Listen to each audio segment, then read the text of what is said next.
Hey everyone, welcome back to Literary Nest. In today's video, we are going to explore one of the most important novels in English literature, that is Oliver Twist by Charles Dickens. So let's begin step by step and understand the story in a clear and interesting way. First of all, let's understand the basic details of the novel.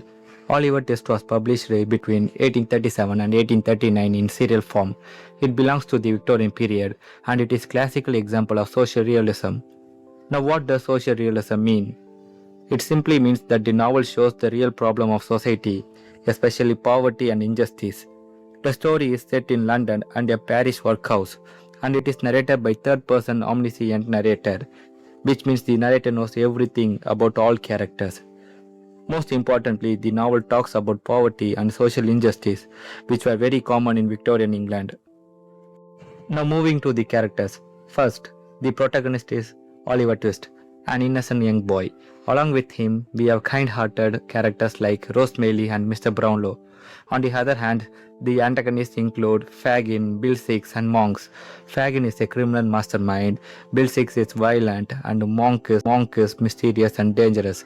In addition, there are supporting characters like Artful Dodger, Nancy, Charlie Bates, and Mr. Bumble. Each character plays an important role in shaping Oliver's journey. Now let's move to the story. First, Oliver is born in a workhouse and sadly his mother dies immediately after giving birth. Also, his father's identity is unknown. As a result, Oliver grows up in a cruel and harsh environment. Then comes the famous scene, "Please sir, I want some more." Here, Oliver asks for more foods, but instead of kindness, he is punished severely. Because of this, he is even put up for sale by the parish board. After that, Oliver is sent to the work for an undertaker, Mr. Sowerbury. However, he is badly treated there, especially by Noah Claypole. So finally, Oliver decides to run away to London. Now as Oliver escapes, he walks nearly 70 miles to London. On the way, he meets the Artful Dodger, who introduces him to Fagin. At first, Oliver does not understand what is happening, but slowly we realize that Fagin is training children to become pickpockets. Unfortunately, Oliver gets caught during his first outing. He is accused of stealing from Mr. Brownlow, but actually it was the Dodger who committed the crime. Now things started to change. A bookstall owner speaks in Oliver's favor, and because of that, Mr. Brownlow rescues him. Brownlow is kind and caring, and he gives Oliver a safe home. However, Fagin becomes afraid that Oliver might reveal the truth, so he sends Nancy and Bill Sikes to kidnap Oliver back. Soon after, Oliver is forced into a burglary by Sikes. During this incident, Oliver is shot and badly injured, which shows how cruel the situation has become. Now comes a very important twist in the story. A mysterious man named Monk is introduced. Later we learn that he is actually Edward Leaford, Oliver's half-brother. Now why is Monk against Oliver? Because Oliver is the legitimate heir to their father's property. Monks want to destroy Oliver's reputation so that he cannot claim the inheritance. Meanwhile, something surprising happens. Nancy, who is part of the criminal gang, begins to feel sympathy for Oliver, so she secretly contacts Rosemary and reveals Monk's plan.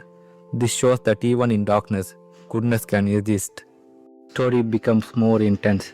Fagin discovers Nancy's betrayal and informs Sikes. In anger, Sikes murders Nancy brutally, which is one of the most shocking moments in this novel. After that, Bill Sikes is haunted by guilt and fear. While trying to escape, he accidentally hangs himself. Soon Fagin is arrested, tried and sentenced to death. Oliver even visits him in prison, creating a very emotional scene. Finally, everything becomes clear. Monks confesses the truth and Oliver's identity is confirmed. He is the true son of Edwin Leaford and he inherits half of the property. Then Mr. Brownlow adopts Oliver and gives him a loving home. At the same time, justice is served. Monk dies in a prison abroad. The Artful Dodger is sent to Australia, and Oliver finally finds peace and happiness. Now let's quickly look at the major themes: poverty and class. Dickens exposes how badly the poor were treated. Innocence versus corruption.